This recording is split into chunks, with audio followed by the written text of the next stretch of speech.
బోనాల ఉత్సవాలకు హైదరాబాద్ పెట్టింది పేరు. ఆషాఢ మాసంలో జరిగే ఈ బోనాలు చాలా ప్రత్యేకం. అలాంటి బోనాలను ఇప్పుడు వరంగల్లో కూడా నిర్వహించాలని ప్రభుత్వం నిర్ణయించింది. కాకతీయుల ఇలవేల్పు అయిన భద్రకాళి అమ్మవారికి బంగారు బోనం సమర్పించేందుకు రెడీ అవుతుంది. అమ్మవారికి బంగారం బోనం సమర్పించడం ఓరుగల్లు ఆలయ చరిత్రలో ఇదే తొలిసారి కావడం విశేషం.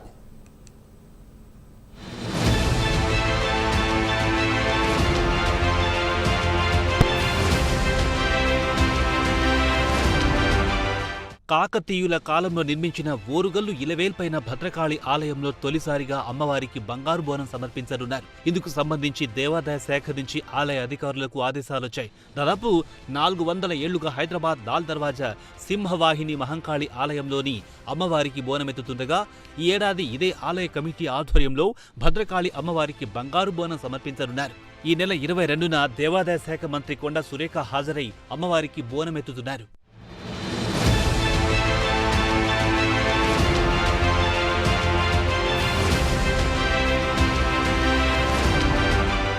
తెలంగాణ రాష్ట్రానికి బోనాలకు అవినాభావ సంబంధం ఉంది. రాష్ట్రంలో ప్రతి గ్రామంలో ఏదో ఒక సందర్భాల్లో బోనాలు నిర్వహిస్తారు. కానీ ఆషాఢ బోనాలు కేవలం హైదరాబాద్కే పరిమితం. ఆషాఢం వచ్చిందంటే చాలు బోనాల సందడి ప్రారంభమవుతుంది. నెల రోజుల పాటు నగరంలోని పలు ఆలయాల్లో బోనాల ఉత్సవాలను కన్నుల పండుగగా నిర్వహిస్తారు. ఈ ఉత్సవాలను చూడడానికి పలు ప్రాంతాల నుంచి ప్రజలు హైదరాబాద్కు తరలిస్తుంటారు.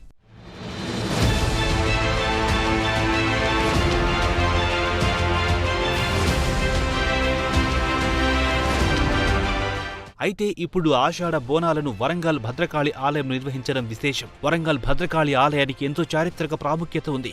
కాకతీయుల కాలంలో నిర్మించిన ఈ ఆలయంలో కొలువుదీరిన భద్రకాళి అమ్మవారు ఆ ప్రాంత వాసులకు ఇలవేల్పుగా మారింది.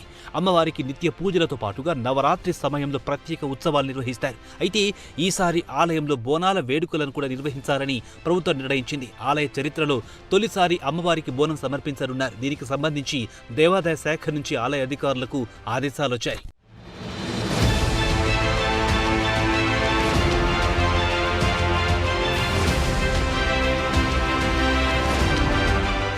దేవాదాయ శాఖ ఆదేశాలతో వరంగల్ ఆషాఢ బోనాలకు సిద్ధమవుతుంది.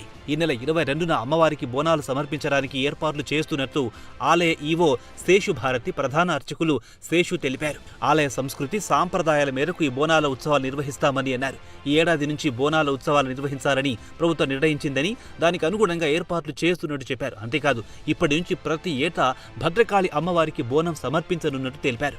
భద్రకాళి అమ్మవారి దగ్గర ప్రప్రథమంగా బోనాన్ని బంగారు పాత్రతో బోనం అమ్మవారికి సమర్పించడం మరి శ్రీమతి కొండా సురేఖ మేడం గారు మన దేవాదాయ శాఖ మంత్రివర్యులు వారి చేతులతో బంగారు పాత్రతో బంగారు బోనాన్ని భద్రకాళి అమ్మవారికి తొలిసారిగా మొట్టమొదటిగా ప్రప్రథమంగా వరంగల్ మహానగరంలో భద్రకాళి అమ్మవారి దేవస్థానంలో ఈ యొక్క బోనం సమర్పించే కార్యక్రమానికి వారు మరి కుటుంబ సభ్యులు అందరూ కూడా విచ్చేస్తున్నారు.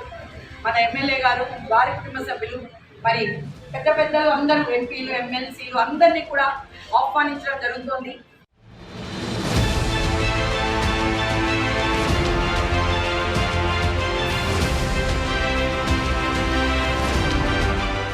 జూన్ 22న మంత్రి కొండా సురేఖ అమ్మవారికి బోనం సమర్పిస్తారు. లాల్ దర్వాజా సింహవాహిని మహంకాళి ఆలయ ట్రస్టు ఆధ్వర్యంలో ఈ కార్యక్రమం జరుగుతుంది. ఉత్సవానికి 200 మంది కళాకారులు, వందలాది మహిళలు బోనాలతో హాజరు కానున్నారు. బోనాలు సమర్పించడంలో ఏమిటి అంటే ఈ జ్యేష్ఠ మాసానికి కూడా ఒక అమ్మవారికి సంబంధించిన ఒక ప్రత్యేకత ఉన్నది. కాబట్టి మనం ఎందుకంటే లాల్ దర్వాజాలో అక్కడ హైదరాబాద్లో ఆషాఢ మాసం బోనాలు ఎట్లాగో ఉన్నాయి కదా, బోనాలు సమర్పించడానికి ఎప్పుడైనా సమర్పించవచ్చు. అంటే ఈ జ్యేష్ఠ మాసం గ్రీష్మృతుల్లోనే ఉన్నది. కాబట్టి ఈ గ్రీష్మృతానికి అక్కడ వాళ్ళు పండితులు హైదరాబాద్లో ఎండోమెంట్ వాళ్ళంతా కూర్చొని నిర్ణయించారు. కాబట్టి ఆషాఢ మాసమే నిర్ణయించాలి అని ఎక్కడా శాస్త్రం లేదు. కాబట్టి అది తెస్తించువేతినే మనకు సత్యానంతం కనుక చెప్పినట్టు అమ్మవారి సేవ విషయంలో కొన్ని ఉంటాయి.